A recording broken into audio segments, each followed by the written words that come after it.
तो the question जो PPSC में आया 2022 में वो था number of atoms for FCC are. वैसे वो होते हैं 4, लेकिन वो होते हैं नंबर ऑफ लेटेस्ट पॉइंट। यहाँ पे जो एटम इन अ बेसिस है वो कुछ भी हो सकते हैं। तो ये क्वेश्चन था जो कि थोड़ा कंफ्यूजिंग था सबके लिए।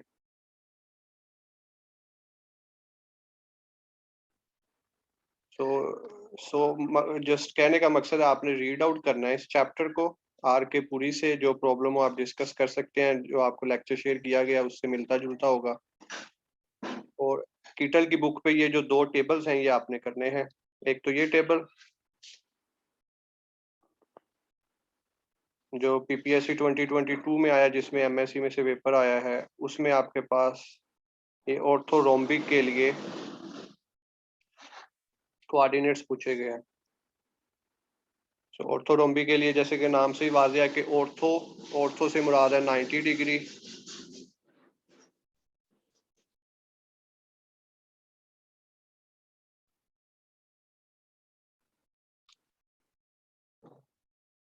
एक ये टेबल आपने कीटल से करना है और एक ये टेबल कि वॉल्यूम क्या है, lattice points per unit cell क्या है। ये जो सेकंड लाइन है, मोस्ट इंपॉर्टेंट लाइन, कि सेंटर सिंपल के लिए 1 है, 8 इंटू 1/8 आपने लेक्चर में सुना होगा।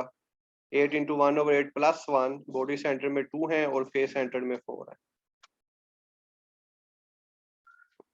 पैकिंग फ्रैक्शन का फॉर्मूला चाहे ना करें, लेकिन मोस्ट इंपॉर्टेंट चीज़ ये है कि पैकिंग फ्रैक्शन है कितनी। सिंपल के लिए ये है, इसके लिए 68% है और इसके लिए 74% है।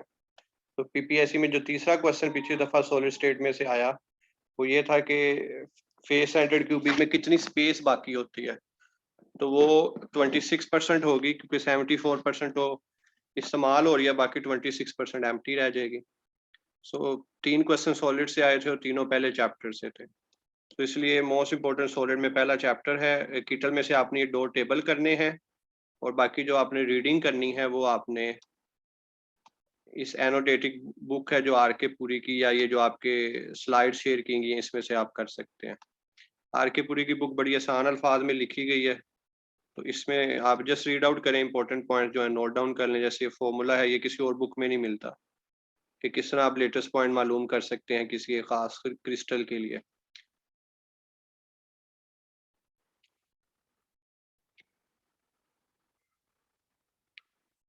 इसके अलावा इसमें ये जो स्ट्रक्चर है, स्टैकिंग सीक्वेंस, ये भी इम्पोर्टेंट है कि आपके पास जो हेक्सागोनल क्लोज पैक स्ट्रक्चर है, जो कि हेक्सागोनल लेआउट रखता है, वो ए बी है। और जब आप बात करते हैं फेस सेंटर्ड की तो it's ABC। Close pack structure से मुराद ये है कि वो अपने आप को रिपीट करेगा एक खास नंबर ऑफ लेयर्स के बाद, तो वो यहाँ पे मेंशन है। तो ये चीज़ें जो हैं आपको आर के पुरी, यानी आर के पुरी का पहला चैप्टर और वो 2 टेबल्स जो हैं कीटर से, that will be more than enough for the PPSC preparation. Okay, let's now move on to the FSC.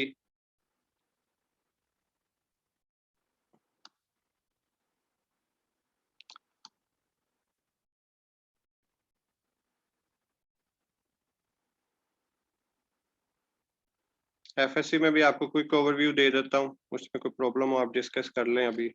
In fact अभी अगर सॉलिड में कोई प्रॉब्लम है तो आप पूछ लें, then we will move on to FSC। If there is any problem in solid state physics जो आपने लेक्चर लिया या अभी मैंने बताया, तो आप पूछ सकते हैं, otherwise we will move on to other things.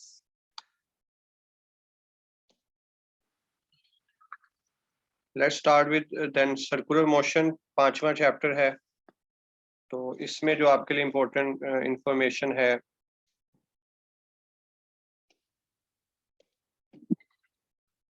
Fifth chapter is about circular motion, जिसमें हम ऑब्जेक्ट्स को देखते हैं कि वो अगर सर्कल में मूव कर रहे हैं तो वो किस तरह हम रिलेट कर सकते हैं उस मोशन से जो हमने पहले पढ़ी, जिसे ट्रांसलेशनल मोशन कहते हैं।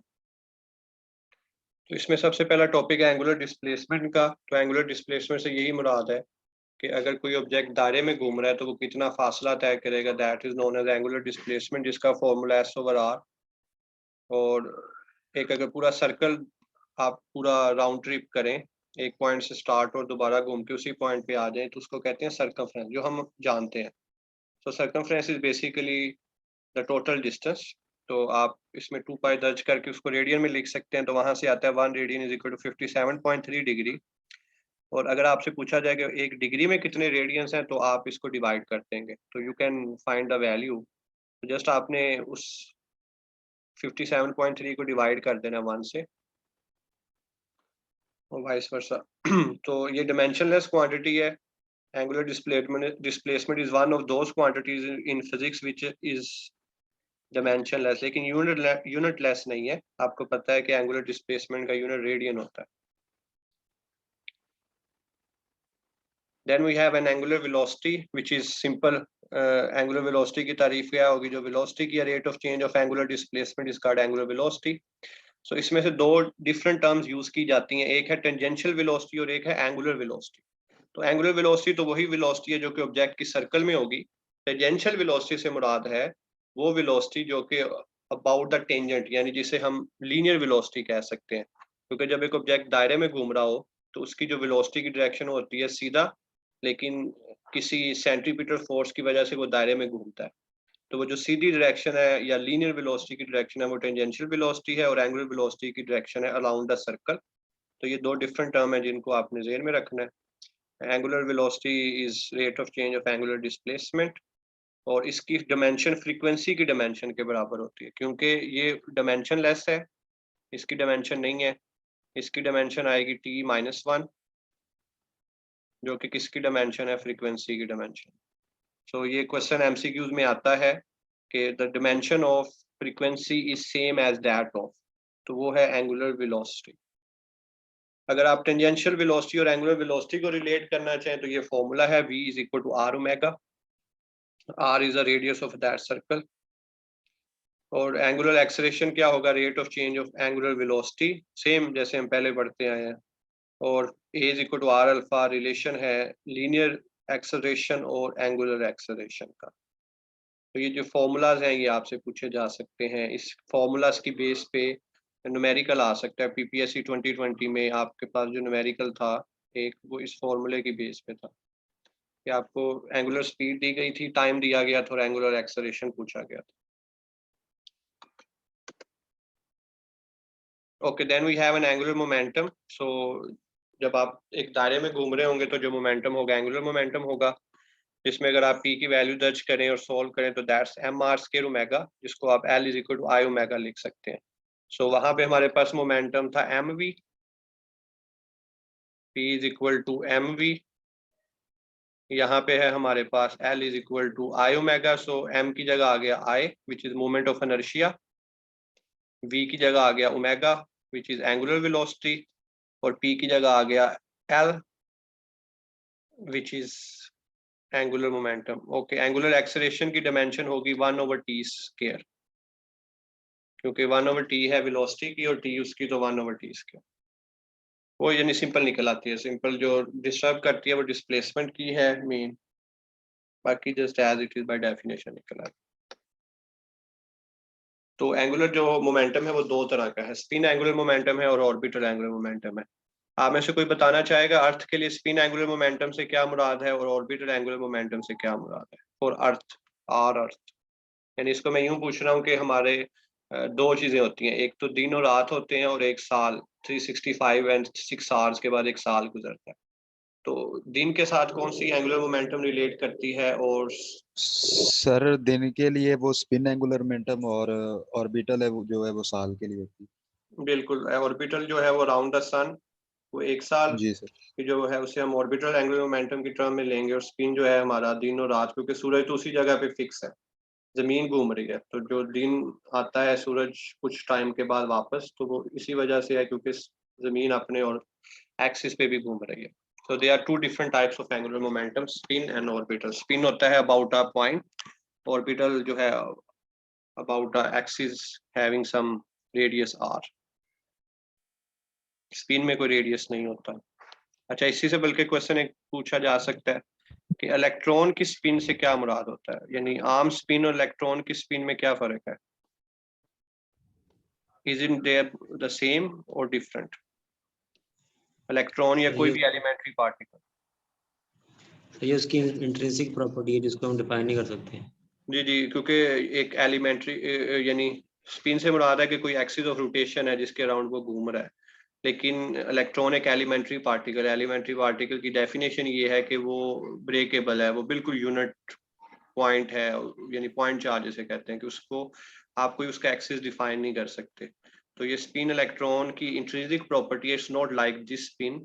ये बस वो स्टर्न गर्लिक एक्सपेरिमेंट की कॉन्सिक्वेंसेज हैं कि हमें वो रिजल्ट मिले और उसको फिर हम स्पिन के साथ रिलेट करते हैं। नो वन नोज के how this spin is look like, लेकिन थ्योरेटिकली हम फिर इसको वैसे लेते हैं। Okay, then we have law of conservation of momentum which is I1 omega 1 is equal to I2 omega 2, same like M1 V1 is equal to M1 V2।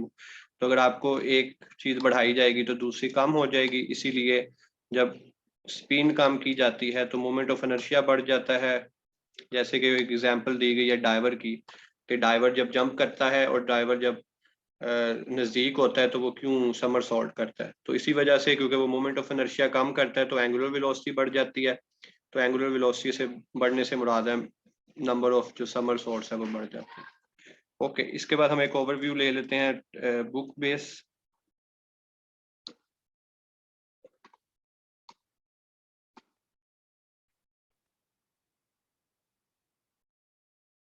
यहाँ से ये आपने टेप ये वाला लाजमी मोमेंट ऑफ इनर्शिया वाला करना है, ये जो डिफरेंट सब्सटेंसेस का मोमेंट ऑफ इनर्शिया दिया गया।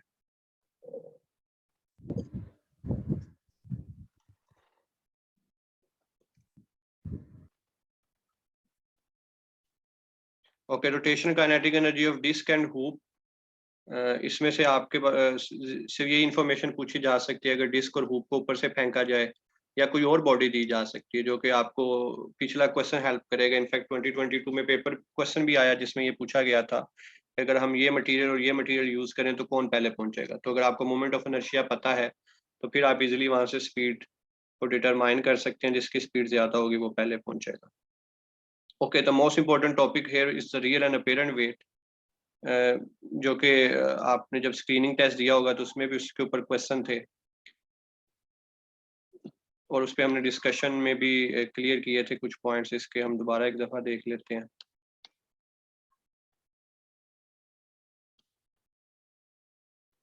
तो पहला पॉइंट है कि जब लिफ्ट ऊपर जा रही हो, when the lift is going up, तो हम ये कहते हैं कि जो रियल वेट है वो अपीरेंट वेट से कम होगा या अपीरेंट वेट रियल वेट से ज्यादा होगा। लेकिन ये बात है सिर्फ तब तक जबकि लिफ्ट एक्सेलरेट कर रही है।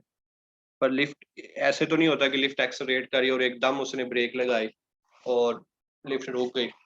लिफ्ट रुकने से पहले थोड़ा डेसेलेरेट करती है, सेम लाइक जैसे कार, एक कार जा रही है, उसे कहीं रुकना है तो वो स्पीड अगर 120 पे है तो पहले वो 80 पे लाएगा, 60 पे, 40 पे, फिर रोक देगा। सो डेसेलेरेशन होती है। तो इन दैट केस यानी जब लिफ्ट बिल्कुल रुकने लगी है, is it near to the stoppage, तो उस केस में ये फिर रिवर्स हो जाता है, यानी फिर रियल वेट जो है अपीरेंट वेट के मुकाबले में डिफरेंट हो जाएगा मक्स। और वो फर्क क्यों होता है कि इस एक ही जगह आपके पास माइनस ए आ जाएगा और उस माइनस ए की वजह से आपके फॉर्मूलाज रीशेप हो जाएंगे। सिमिलरली जब लिफ्ट नीचे आ रही है, हम कहते हैं कि उसका रियल वेट अपीरेंट वेट से ज़्यादा है, लेकिन ये सिर्फ तब जब वो एक्सेलरेट कर रहा है। जब वो डेसेलरेट करेगा, मतलब रुकने से बिल्कुल पहले, अगर उसने ग्राउंड फ्लोर पे आना है लिफ्ट के जरिए, तो जब ग्राउंड फ्लोर पे वो आने लगा बिल्कुल समझ लें कि 1 सेकंड पहले, तो फिर क्या है, वो डेसेलरेट कर रहा है, तो एक ही जगह माइनस से आ जाएगा और ये फॉर्मूला जी शेप हो जाएंगे। तो उस केस में रियल वेट अपीरेंट वेट से ज़्यादा हो जाएगा। So this is how this topic works. और ये इस लिहाज से इम्पोर्टेंट है क्योंकि हमारी बुक में इन चीज़ों को डिस्कस उस तरह नहीं किया गया, तो ये आ सकता है लेकिन ईजिली मौजूद है। फिर हमारे पास है कि जब आपका वो इक्वल हो जाए, यानी फ्री फॉल जिसे कहते हैं, तो फिर आपका जो अपीरेंट वेट है वो ज़ीरो हो जाएगा, जिसे हम फ्री फॉल कहते हैं। इनफैक्ट फ्री फॉल के लिए हम एक डायग्राम देख सकते हैं। Just a minute, I think it was here.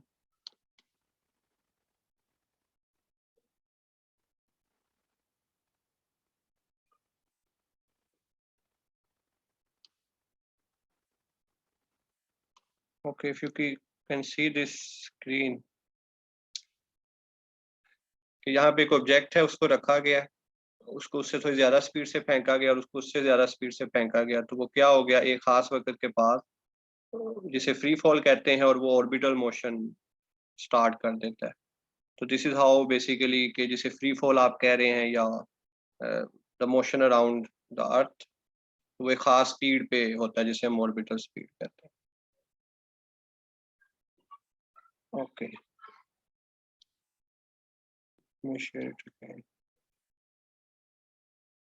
तो ये वेटलेसनेस या ग्रेविटी, ये बेसिकली बिल्कुल वही है जो अभी मैंने आपको डायग्राम में उधर दिखाया।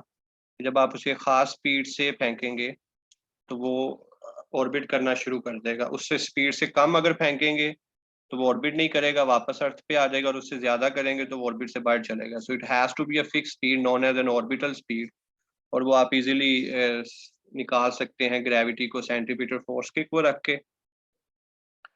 और आप ने स्क्रीनिंग टेस्ट में भी एक क्वेश्चन देखा होगा कि इस ऑर्बिटल वेलोसिटी और उस escape velocity from the previous chapter की रेशियो पूछी जाती है। तो अगर स्केप ओवर ऑर्बिटल है तो इट्स √2, और अगर ऑर्बिटर ओवर स्केप है तो इट्स 1/√2, क्योंकि इसमें 2 नहीं है लेकिन चैप्टर 4 वाले में √2 आता है। ओके, इसके अलावा ये एक फॉर्मूला है जो कि लास्ट टाइम पेपर में था कि आर और टी का क्या रिलेशन है, यानी किस पावर के साथ रिलेट करता है। पीपीएससी 2022 में क्वेश्चन था, तो इस 2/3 के रिलेशन के साथ रिलेट करता है। बाकी ये वैल्यूज या इस जैसा स्टफ आई थिंक नहीं आएगा, ना पूछा जाएगा। कम्युनिकेशन सैटेलाइट, इसमें कुछ इंटरसैट के बारे में बताया हुआ है। इंटरसैट 6 कितने कंट्रीज हैं, 126 जियो स्टेशनरी सैटेलाइट्स, तो इसको जस्ट आप ओवरव्यू ले सकते हैं।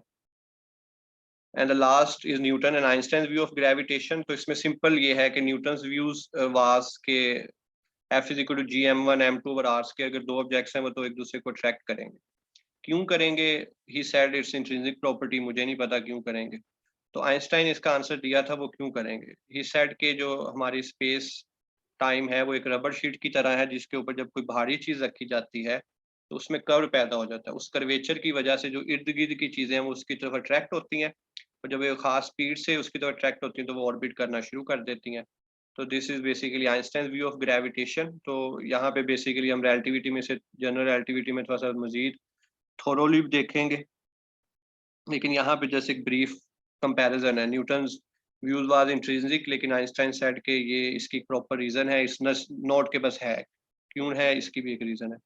ये जो एग्जांपल दी हुई है ये बेसिकली इसी वजह से है कि जब आप सनलाइट जो है वो सूरज की बैक साइड से अगर आ रही हो, या जैसे इक्लिप्सिस होते हैं तो फिर भी आपको लाइट नजर आती है, तो इसी वजह से, क्योंकि लाइट बेंड करती है, और वो बेंडिंग इस चीज का सबूत है कि आपकी स्पेस टाइम में बेंडिंग है।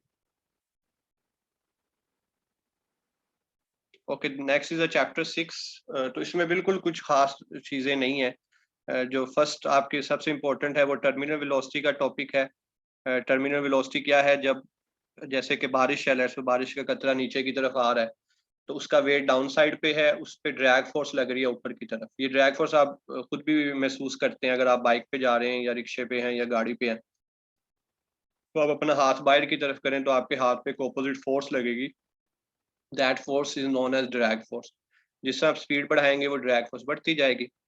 तो इसी तरह जब वो बारिश का कतरा नीचे की आ रहा है और उसके ऊपर ड्रैग फोर्स ऊपर की तरफ लग रही है, तो एक वक्त आएगा कि वो एक दूसरे को बैलेंस कर देंगे, और उस केस में ऑब्जेक्ट जो है वो यूनिफॉर्म वेलोसिटी से मूव करेगा। तो सबसे पहला क्वेश्चन ये होता है कि जब ऑब्जेक्ट टर्मिनल वेलोसिटी से मूव कर रहा है तो उसका एक्सेलरेशन क्या है। तो एक्सेलरेशन 0 है, क्योंकि rate of change of velocity उसके लिए सेम है। v2 - v1 जो है वो 0 होगा, तो लिहाजा एक्सेलरेशन 0 है। उसके अलावा वी टर्मिनल जो है यहाँ से आप देख सकते हैं मैस के साथ प्रोपोर्शनल है। तो स्क्रीनिंग टेस्ट में आपको क्वेश्चन आया था कि किसकी टर्मिनल वेलोसिटी ज्यादा होगी, तो जिसका मैस ज्यादा होगा उसकी टर्मिनल वेलोसिटी ज्यादा होगी। टर्मिनल वेलोसिटी किस किस पे डिपेंड करती है आप देख सकते हैं, ग्रेविटी पे है, डेंसिटी पे है, विस्कोसिटी पे है। इसके अलावा जो पैरामीटर्स हैं उस पर वो डिपेंड नहीं करते। उसके बाद इक्वेशन ऑफ कंटिन्यूटी है। इक्वेशन ऑफ कंटिन्यूटी का जो फॉर्मूला डेरिवेशन आपने नहीं करनी, ना जरूरत है। a1v1 = a2v2। मतलब अगर एरिया कम कर देंगे तो स्पीड बढ़ जाएगी। तो अगर एक पाइप जिसका एरिया क्लोज है तो वहां से पानी ज्यादा स्पीड से निकलेगा, और वो एरिया जहाँ पे उसका वाइड एरिया है वहां पे पानी की स्पीड कम होगी। तो बाकी सिंपल आपको वो कोई फॉर्मूला देके कोई वैल्यू देके वेलोसिटी या एरिया निकालने का कह सकता है, वेरी स्मॉल लेकिन very doable question for PPSC.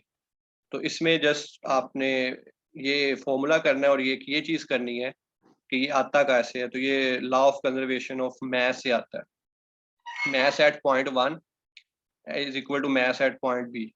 तो मास के फॉर्मूले से law of conservation of mass के जरिए ये निकलता है। नेक्स्ट है बर्नौली इक्वेशन। ये लास्ट टाइम क्वेश्चन था, पीपीएससी 22 में भी था और पीपीएससी 2020 में भी था कि Bernoulli equation is law of conservation of energy, क्योंकि इसमें हम एनर्जी के कंजर्व करते हैं, kinetic energy potential energy is equal to work done. और एक और क्वेश्चन जो था कि इसकी डायमेंशन किसके बराबर होती है, kinetic energy per unit volume के, ये kinetic energy potential energy per unit volume के। ये जो फॉर्मूलाज हैं इनकी डायमेंशंस आपने देखनी है, ये भी पूछी जा सकती तो है। सर इसमें एक क्वेश्चन है कि जिसमें ये प्रेशर, उसके बाद kinetic energy per unit volume और potential energy per unit volume, इनमें सर थोड़ा सा डिफरेंशिएट कर दे। Kinetic energy per unit volume ये भी प्रेशर है और potential energy per unit volume ये भी प्रेशर है, तो ये कौन से प्रेशर है, इनका नाम बता दें सर, थोड़ा सा एक्सप्लेन कर दें। यानी एक तो जब पानी एक जगह से लेस पे दूसरी जगह जा रहा है तो वो किसी हाइट पे है, पहली बात, जैसे कि ये इस हाइट पे मौजूद है, तो इसमें कुछ पोटेंशियल एनर्जी है। और वो अगर हम पर यूनिट वॉल्यूम ले रहे हैं तो that's potential energy per unit volume. और क्योंकि ये तीनों चीजें जमा हो रही हैं तो it has to be in the dimension of pressure. फिर जब वो मूव कर रहा है यहाँ से इसकी तरफ, which is the flow of water और एनी लिक्विड, और फ्लो मोशन की वजह से जो एनर्जी होती है वो काइनेटिक एनर्जी है। जैसे एक डैम के लिए ऊपर से पानी नीचे की तरफ आता है तो that is basically kinetic energy, और उसको हम पर यूनिट वॉल्यूम ले रहे हैं क्या कि डिमेंशन भी सेम रहे और हमारा कैलकुलेशन भी सेम रहे, क्योंकि हर पॉइंट पे वो काइनेटिक एनर्जी डिफरेंट होगी, लेकिन पर यूनिट वॉल्यूम के लिहाज से करेंगे तो वो सेम हो जाएगी। और प्रेशर जो है वो आपका जो इस एंड से लगता है। तो ये आपके पास अगर इसके अलावा कोई स्पेसिफिक, जैसे आप कह रहे हैं यानी नेम्स हैं, तो वो आप मेंशन कर दें। अगर जस्ट एक पाइप के अंदर उनकी क्या हैसियत है तो वो मैंने अपने तरफ से ब्रीफ कर दिया। सर नेम का तो नहीं पता ना, नेम ही पूछने थे सर। आई थिंक नेम यही है, kinetic energy per unit volume and potential energy per unit volume. इसे काइनेटिक एनर्जी यानी मास बटा वॉल्यूम डेंसिटी होता है, तो आप इसे एनर्जी डेंसिटी कह सकते हैं, kinetic energy density and potential energy density. Okay, application of Bernoulli equation is first Torricelli's theorem, जिसमें वो कह रहा है कि अगर H1 और H2 टू होल्स हैं और एक नजदीक है और एक दूर है, तो आपके पास जो स्पीड ऑफ फ्लक्स है वो इक्वल होगी 2gh1 माइनस H2। और अगर ये फॉर्मूला आप गौर करें तो ये फॉर्मूला आप पहले भी देख चुके हैं। अगर आप रिकॉल करें third equation of motion, sorry second equation of motion, S is equal to VIT plus half AT square, तो वहां से भी ये फॉर्मूला बन सकता है। अगर आप VI 0 ले लें, A की जगह G लगा दें, तो that becomes 2gh is equal to 2gh under root is equal to v। तो सेम फॉर्मूला जो कि सेकंड इक्वेशन देती है वही आपको टोरिसेलिस थ्योरम देता है। तो आपको फ्री यहाँ फॉल पे मोशन के लिए। जी जी, तो टोरिसेलिस थ्योरम आप सेकंड इक्वेशन ऑफ मोशन से भी डिराइव कर सकते हैं other than the Bernoulli equation. तो नेक्स्ट इसकी जो एप्लीकेशन है वो the famous one where the speed is high pressure is low, 2020 में क्वेश्चन आया, यानी जस्ट उसने ये टोटली थ्योरम गैस मोशन पे। आपकी आवाज डिस्टॉर्ट कर रही है। मैं टेक्स्ट सर कर देता हूँ। ओके जी, टेक्स्ट कर दें, शुक्रिया। So speed is high pressure is low, balloons का एक क्वेश्चन दिया गया था, जिन्होंने स्क्रीनिंग टेस्ट दिया उसमें मौजूद था कि बलून्स हैं, नीचे से एयर ब्लो की जा रही है, बताएं बलून्स क्या करें, और एक लंबी चौड़ी पैरामीटर्स दिए गए हैं just to make the student confuse. तो उसमें जैसे यही था, क्योंकि नीचे से हवा आ रही है, प्रेशर ज्यादा होगा, स्पीड कम होगी, तो वो एक दूसरे की तरफ अट्रैक्ट होंगे, same like the case of train और the same like the case of other stuff, ball भी है। वेंचुरी रिलेशन है, इसमें जैसा आप क्या करते हैं, एक एरिया को आप स्मॉल ले लेते हैं इन अ वे कि उसको हम इग्नोर कर सकते हैं। तो ये 2020 में क्वेश्चन है कि वेंचुरी रिलेशन जो है या वेंचुरी मीटर है ये किसके लिए यूज होता है, स्पीड किसकी मालूम करने के लिए, लिक्विड की, गैस की, दोनों की। सो ये यहाँ पे मेंशन है कि it's used to measure the speed of liquid flow. तो वो मालूम कैसे करेंगे कि आप प्रेशर डिफरेंस मालूम कर लेंगे। प्रेशर डिफरेंस आप बैरोमीटर से मालूम कर सकते हैं। Barometer is a device to measure pressure. Density liquid की फिक्स होगी तो यहाँ से आपके पास स्पीड निकल आएगी और वो स्पीड जो है वो लिक्विड की होगी specifically. Okay, last topic and the most important topic from this chapter is blood flow for the PPSC. इसमें एक क्वेश्चन जो आया कि अगर आप ब्लड प्रेशर किसी शख्स का, लेट्स उस शख्स का हाथ नहीं है, तो आपने ब्लड प्रेशर मेजर करना है तो आप क्या करेंगे? काफ से करेंगे तो ब्लड प्रेशर को क्या होगा? आम प्रेशर की निस्बत ज्यादा होगा या कम। इसी तरह ये स्क्रीनिंग टेस्ट में हम डिस्कस कर चुके हैं, आप दोबारा भी देख सकते हैं। इसके अलावा ब्लड प्रेशर की विस्कोसिटी कैसी है, ब्लड प्रेशर रिजिड है कि फ्लेक्सिबल है, सिस्टोलिक और डायसिस्टोलिक प्रेशर से क्या मुराद है, स्फाइगोमैनोमीटर के बारे में, प्रेशर ये हम कैसे सिंक्रोनाइजेशन करते हैं प्रेशर मालूम करने के लिए। So this is all the stuff which can be from the chapter 6। तो 2 चैप्टर्स हैं लेकिन मोर लेस वो इजी टू डू हैं, डेरिवेशंस हैं काफ़ी, तो वो आपने करनी ही नहीं है। सो उससे आपकी, जैसे ये देखें बर्नौली इक्वेशन यहाँ से शुरू हो रहा है और यहाँ तक जा रहा है, तो मोर और लेस आपको सिर्फ आखिरी इक्वेशन करनी है पीपीएससी के लिए। तो इसलिए ये चैप्टर बिल्कुल छोटे रह जाते हैं, 5th और 6th। So that's it from my side. कोई क्वेश्चन है तो आप पूछ